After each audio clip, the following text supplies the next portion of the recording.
When the President has decided, then that's the policy. This is without prejudice to IATF appealing, possibly, no? And alam nyo kasi, ang posisyon naman ng DOH, may mga pagkakataon talaga na dapat isuot pa yung face shield, no? At ito po yung lalong-lalo na kapag nasa indoors na maraming tao. You just heard presidential spokesman Harry Roque. He says the president's statement on the wearing of face shields only in hospitals is now a policy. But the IATF has already recommended to the president that face shields still be made mandatory in a number of enclosed indoor spaces.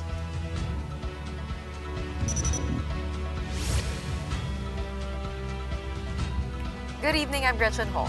And I'm Ed Lingao. You are watching The Big Story.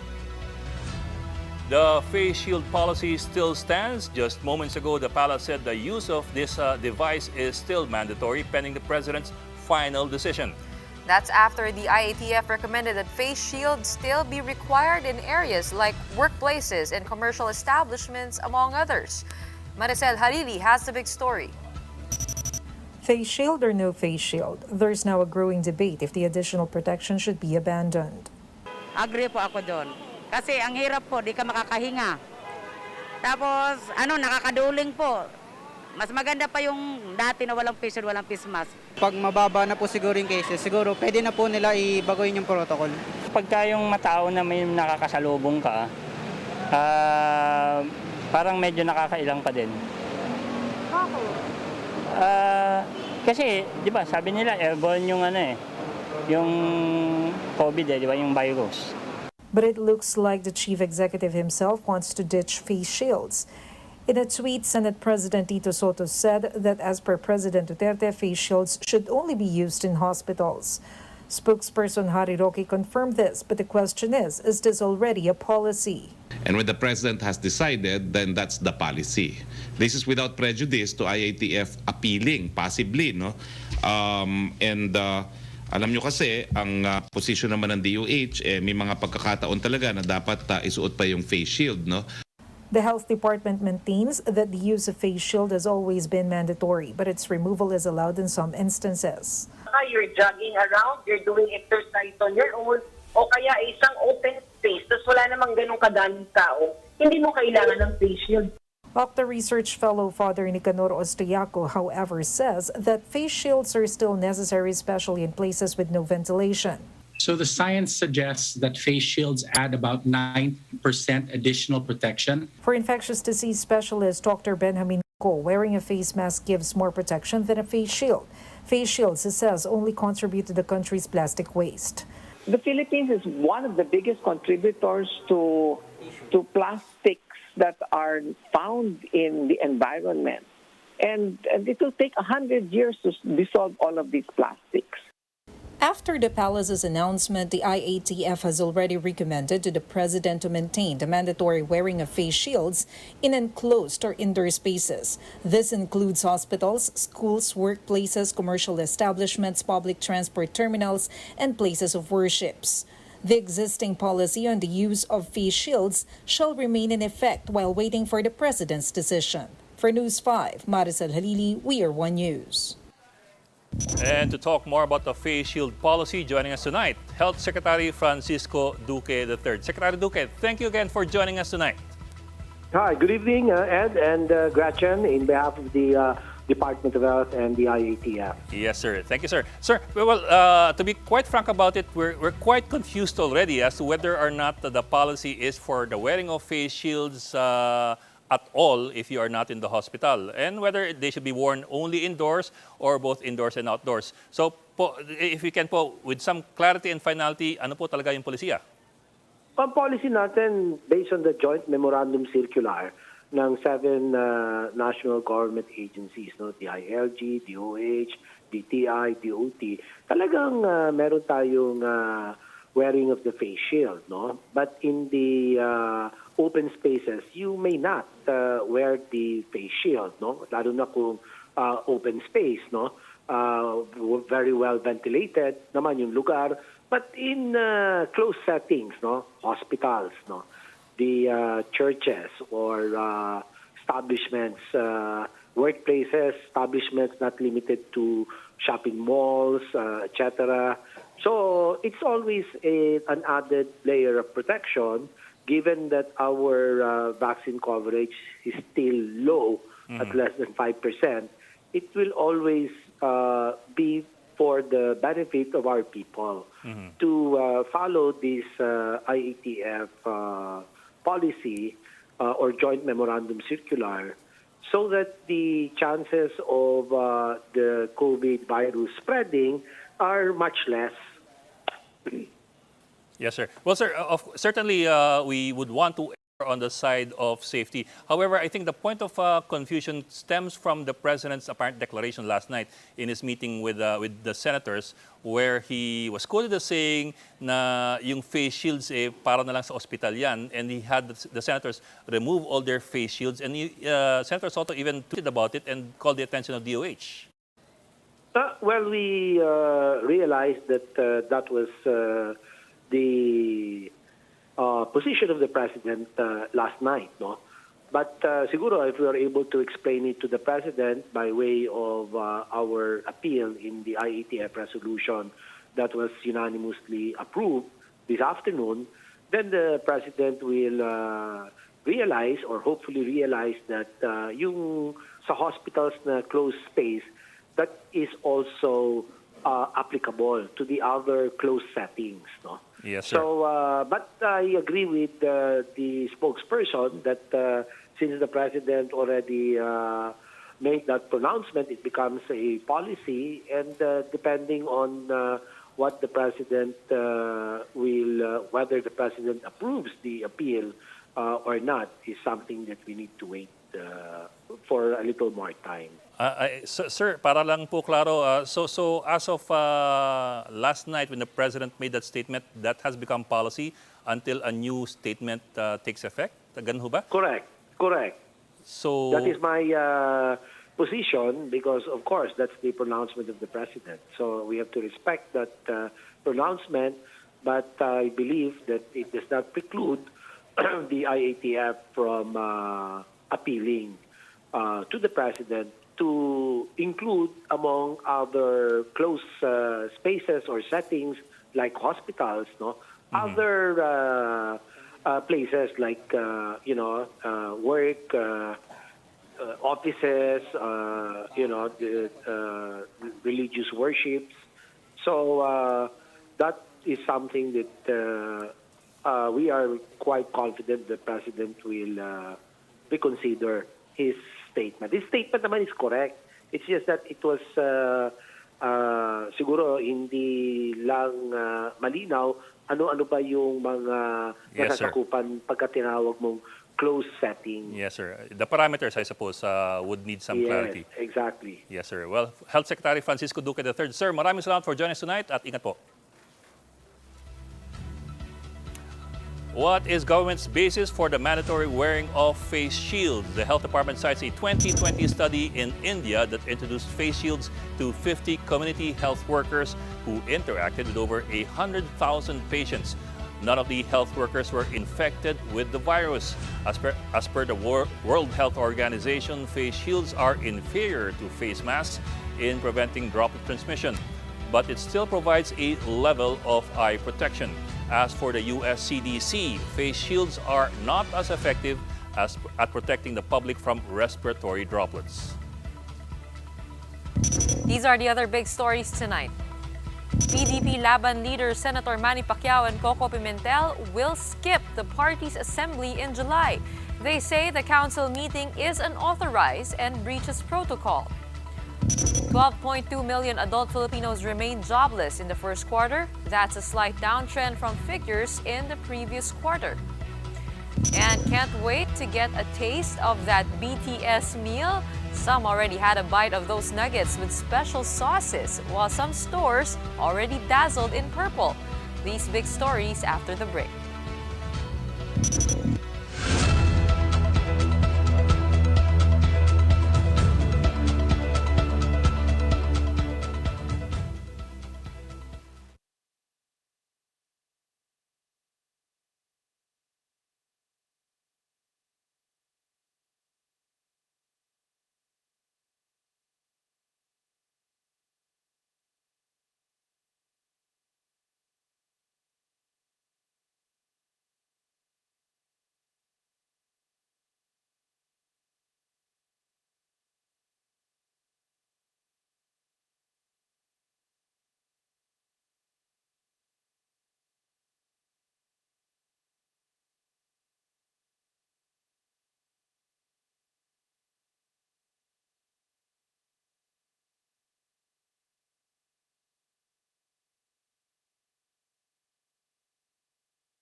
still watching the big story. Despite the downtrend in cases in the NCR+, some hospitals report that their COVID-19 ICUs are still reaching full capacity. Camille Samonte with the story. Metro Manila has come a long way since COVID-19 cases peaked early this year. Daily cases dropped after the implementation of stricter lockdown measures, and hospitals have now reached the low-risk category. But despite this positive development, some areas in NCR are still classified as high risk. Meron nga lang talagang cities, sinabi ko kasi kanina, yung Muntinlupa at saka Makati, medyo nasa critical risk or high risk position, pero low risk category talaga ang kabuuan collectively for Metro Manila. At the hospital ng Muntinlupa, the ICU and emergency room have reached full capacity. According to its director, Dr. Edwin Di Matatak, the facility only has a few beds available to begin with. This is the reason why it's easily filled with new patients, including those from the nearby LGUs. They noticed an increase in admission of COVID-19 patients when quarantine restrictions started easing in the NCR Plus bubble. When the ECQ was implemented back in April, around 50 to 60 COVID patients were admitted in the facility. This rose to around 80 patients over the past weeks. Utilization rate of their ICU beds also climbed from 6 to 12. Di Matatak says, Ospital ng Muntinlupa can still accept patients as long as there's still space. Merong nakaamba na surge. May nakaamba. Oo. So, siyempre, ayoko naman sabihin, punta lang kayo dito. Oo. Hindi, ready. Totoo naman yung ready. May nakaamba, so mag-iingat. The City Health Office of Muntinlupa also admits that the cases in the city have started to increase. Around 40 new cases have been reported in the city in the span of 2 weeks. Yung gathering of people, so bumabalik na naman yung kanilang mga request na magkaroon sila ng like meeting or gathering. So doon kami nagkakaroon ng problem. Currently, the active cases in Muntinlupa stands at 425. The LGU has also started inoculations for the A5 priority group. For News 5, Camille Samonte, we are One News. While hospitals manage their capacity, Filipinos are being advised to manage their health and their lifestyle. Health officials raise concern over 37%. That's more than a third of the Philippine population that are hypertensive, which makes them more vulnerable to COVID-19. As for dengue, cases and casualties are declining due to improving sanitation and hygiene. But there is no room for complacency according to the DOH. They assure the public, however, that mosquitoes cannot transmit COVID-19, which is only spread through droplets.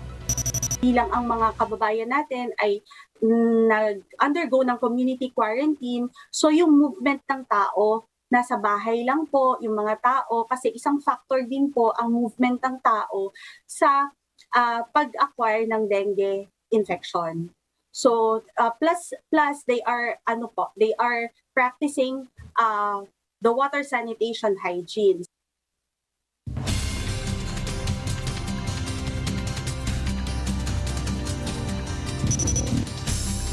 Time for our next look at some of the day's big stories.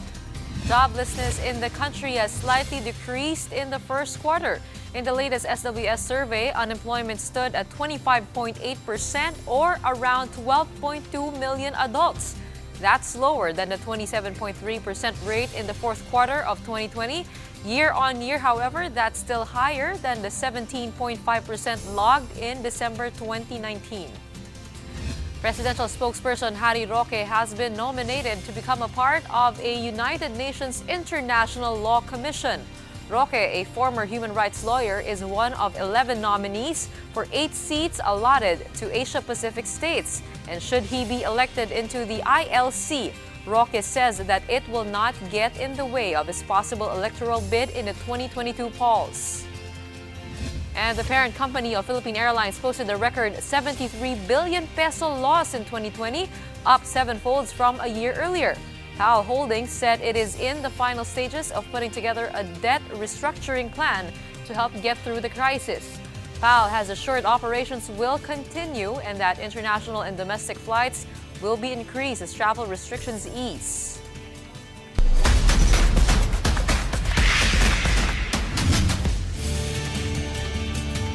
I'm Gretchen Ho, your Woman in Action. After Bike for Livelihood's successful launch in Pasig City weeks ago, It made its next stop in Manila last Independence Day. A look at how the two-wheeled gifts gave recipients a newfound freedom in my report.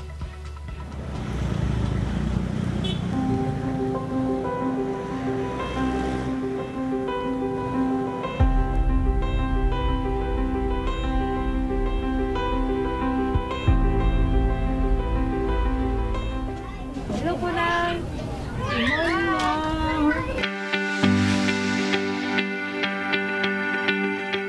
Meet Nanay Jean, one of the mighty women who sweeps the streets of Manila.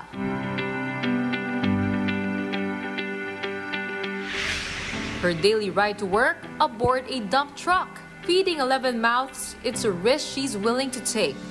Naalala ko na nakarang taon talaga kasi nakikita talaga kami mag-asawa. Sumakay talaga kami sa sa truck ng basura para makapasok lang. But from this moment on, she's going to have a smooth ride to get the job done.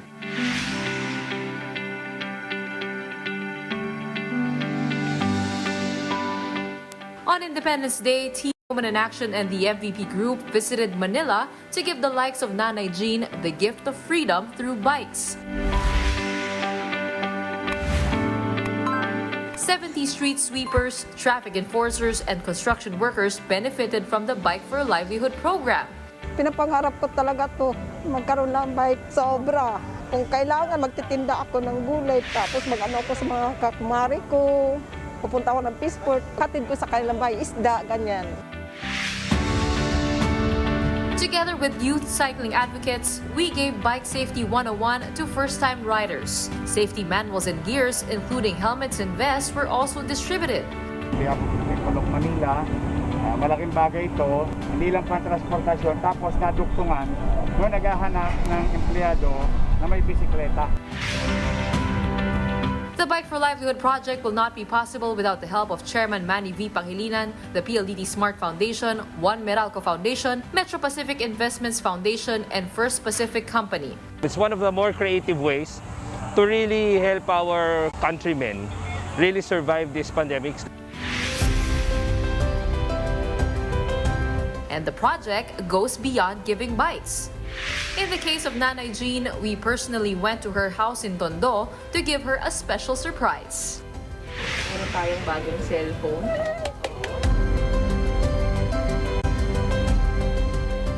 Ito, pocket wifi para sa inyo. Para sa mga apo nyo. Diba? Para nag-aral sila. At saka ito, para makatulong po sa inyo sa pagbibilang. Pag gusto nyo magbenta ng load, pwede ito. Salamat talaga sa blessing. Meron si Lord, salamat sa inyo. Kayo ang ginawa ni Lord sa Pimentel. Bigay talaga. Tagal pala pinangarap na magkaroon ng cellphone talaga. Just like the feeling of riding a bicycle, freedom can be found in helping each other rise in times of crisis. Gretchen Ho, we are One News. Time for another quick break. When we return, Senator Manny Pacquiao will once again snub PDP-Laban's assembly in July. He also gets the support of Executive Chairman Senator Pimentel. And prepare to see food packs getting preserved as the Filipino Army gear up for the launch of the BTS meal tomorrow. The details after the break.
Good evening. You're still watching The Big Story.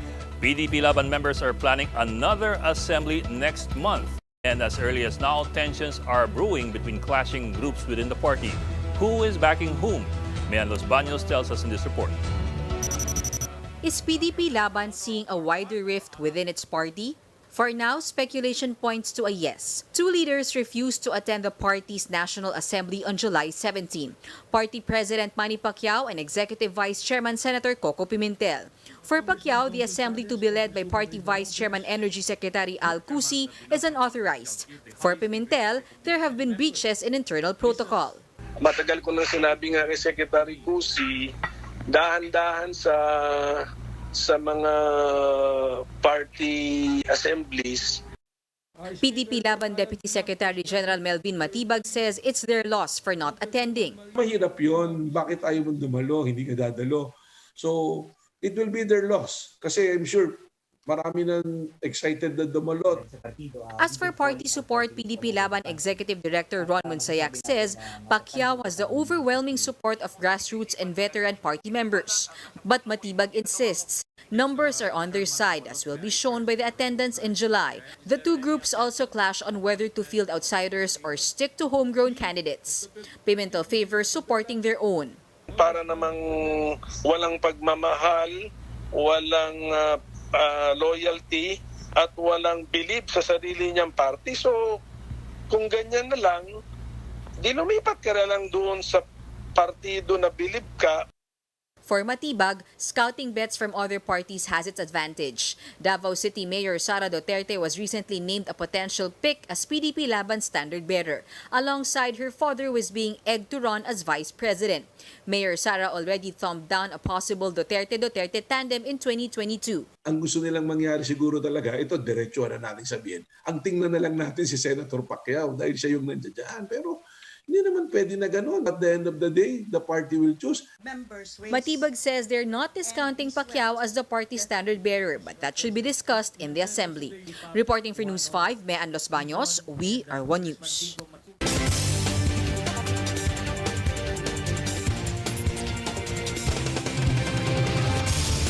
Let's take a look at the biggest stories on print and online. The Court of Appeals reversed acquittal of a police officer who manned a checkpoint during the 2009 Maguindanao massacre. Philippine Star reports that the CA found SPO2 Badawi Bakal guilty beyond reasonable doubt as an accessory to the crime. The suspect has been sentenced up to 10 years in prison for each of the 57 counts of murder in the Ampatuan massacre case. From Business World, property developer Mega World is targeting to launch the biggest real estate investment trust offering in the country, raising 27 billion pesos. The company will list 10 of its key office assets in Metro Manila and Iloilo for the REIT IPO. Departing Filipino seafarers receive Pfizer vaccine shots in Manila today. News 5 reports that this is to cater to overseas employers who require particular COVID-19 vaccine brands for their workers. Top officials back the move to reserve Pfizer doses for departing seafarers as part of their job requirement.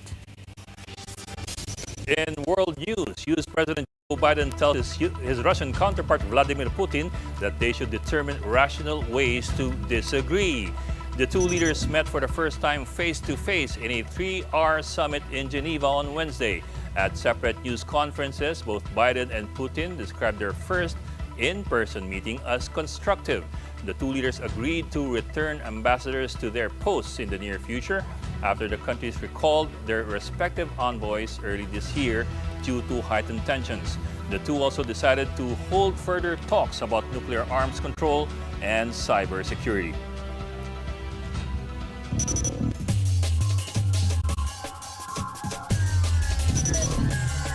Now for the big story in sports. Head coach Tab Baldwin admits that SJ Belangel's game-winning shot wasn't the play drawn up by the team.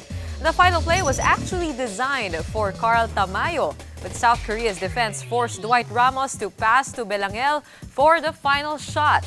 And despite the broken play, Belangel, not lacking any confidence, banked an off-balance three-pointer as time expired.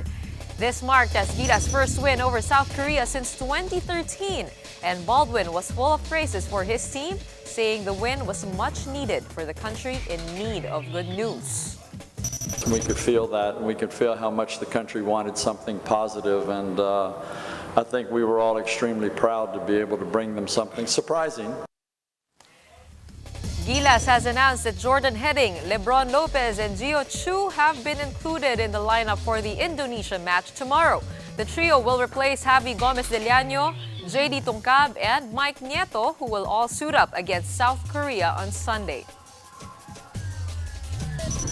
And I suppose the real big story tonight, before the launch of the much-awaited BTS meal tomorrow, medical frontliners have had the privilege to enjoy the bundle 2 days ago. McDonald's Kindness Kitchen donated over 2,000 free BTS meals to select hospitals and vaccination centers in Metro Manila. The meals include 10 pieces of chicken nuggets, fries, soda, and South Korean sweet chili and Cajun sauces. Lucky Army members have also redeemed BTS meals through exclusive release coupons. Here, the food containers are already being preserved like museum artifacts. Mega World townships have also dazzled on purple. These include Arco de Emperador, capital town Casa de Emperador, and Iloilo Business Park. Let's paint the town purple. Are you into this? Are you going to line up tomorrow for your BTS nuggets? For sure, I want to line up now because I'm hungry. That made me hungry. Okay, kasi ang iniintay ko yung BTS lechon baka eh. Oo. Wala bang ganun? Uy, magandang idea yun Better, di ba? Kaya lang, remind lang natin, mag-ingat po tayong lahat sa pagpila dahil may There you go. COVID-19 pa rin. Okay. Enjoy your BTS meal. That wraps up today's big story. Catch us again tomorrow at 8 p.m. on Signal Channels 8 and 250. Please like our Facebook page, One News. For more in-depth analysis, visit our webpage, onenews.ph. Mask on. Wash hands. Oh, and stay safe, Philippines. I'm Edwin Gao. And I'm Gretchen Hall. We are One News. Have a good evening.